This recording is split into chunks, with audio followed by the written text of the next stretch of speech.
Welcome to study bits channel. நான் உங்களோட கோஷிகா. இன்னைக்கு நம்ம தேசிய ஆறான கங்கையை பற்றி தான் பார்க்க போகிறோம். வாங்க. கங்கை இந்தியாவின் தேசிய நதியாகும்.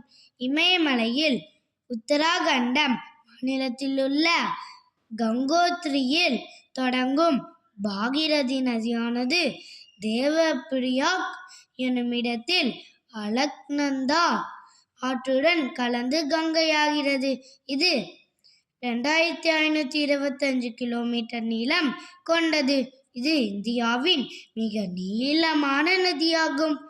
வங்கதேசத்தில் கங்கை ஆறு பத்மா ஆறு என அழைக்கப்படுகிறது. கங்கை செயல் திட்டத்தின் நோக்கங்களை அடைய கங்கை 2008 தேசிய நதியாக அறிவிக்கப்பட்டது.